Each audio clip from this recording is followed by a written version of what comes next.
મારું નામ એડવોકેટ મોના કપૂર છે। હવે સદર ફરિયાદની ટૂંકી હકીકત એવી છે કે સદર ફરિયાદ જે મૂળ ફરિયાદી છે જાગૃતિબેન Ramanbhai Patel,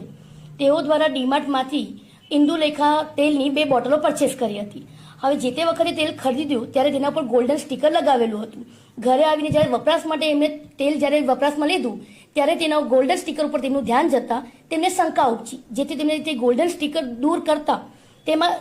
actually golden sticker ઉપર જે તારીખ હતી તે અને ત્યાર પછી સ્ટીકર નીચે જે તારીખ હતી તેમાં મોટો તફાવત દેખાયો, જેથી તેમને જે તે સમયે ડીમાર્ટના વ્યક્તિઓને સંપર્ક કર્યો। તેઓ દ્વારા કોઈ જવાબ આપવામાં ન આવ્યો। છેવટે એક જાગૃત નાગરિક તરીકે તેઓએ સદર ડીમાર્ટ વિરુદ્ધમાં નામદાર ગ્રાહક કોર્ટ સુરતની અંદર ફરિયાદ દાખલ કરેલ છે અને જેની અંદર ગ્રાહક કોર્ટ દ્વારા ખૂબ જ ઐતિહાસિક ચુકાદો આપ્યો છે અને તેઓને શિક્ષણાત્મક દંડ તરીકે 1.5 લાખ રૂપિયા તેઓને ગ્રાહક વેલફેર ફંડમાં જમા કરાવવાનો હુકમ કરેલો છે અને ફરિયાદીને વધુમાં તેમના જે પૈસા છે